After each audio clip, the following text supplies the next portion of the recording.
2 Corinthians chapter 12. I must go on boasting.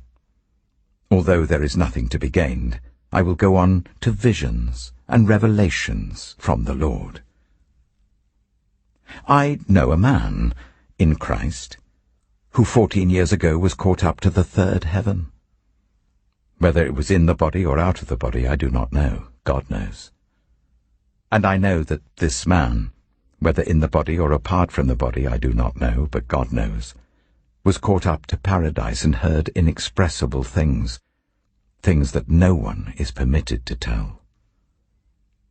I will boast about a man like that. But I will not boast about myself, except about my weaknesses. Even if I should choose to boast, I would not be a fool, because I would be speaking the truth. But I refrain, so no one will think more of me than is warranted by what I do or say, or because of these surpassingly great revelations. Therefore, in order to keep me from becoming conceited, I was given a thorn in my flesh, a messenger of Satan, to torment me. 3 times I pleaded with the Lord to take it away from me.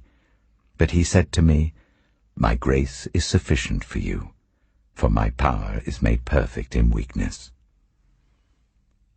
Therefore, I will boast all the more gladly about my weaknesses, so that Christ's power may rest on me. And that is why, for Christ's sake, I delight in weaknesses, in insults, in hardships, in persecutions, in difficulties. For when I am weak, then I am strong. I have made a fool of myself, but you drove me to it. I ought to have been commended by you, for I am not in the least inferior to the super-apostles, even though I am nothing. I persevered in demonstrating among you the marks of a true apostle, including signs, wonders, and miracles. How were you inferior to the other churches, except that I was never a burden to you? Forgive me this wrong.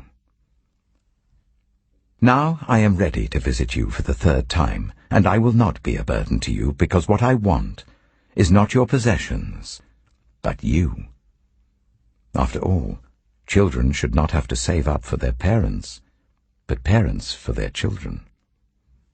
So I will very gladly spend for you everything I have and expend myself as well. If I love you more, will you love me less?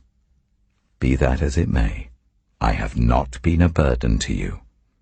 Yet, crafty fellow that I am, I caught you by trickery. Did I exploit you through any of the men I sent to you? I urged Titus to go to you, and I sent our brother with him. Titus did not exploit you, did he? Did we not walk in the same footsteps by the same Spirit? Have you been thinking all along that we have been defending ourselves to you? We have been speaking in the sight of God as those in Christ. And everything we do, dear friends, is for your strengthening. For I am afraid that when I come, I may not find you as I want you to be, and you may not find me as you want me to be. I fear that there may be discord, jealousy, fits of rage, selfish ambition, slander, gossip, arrogance, and disorder.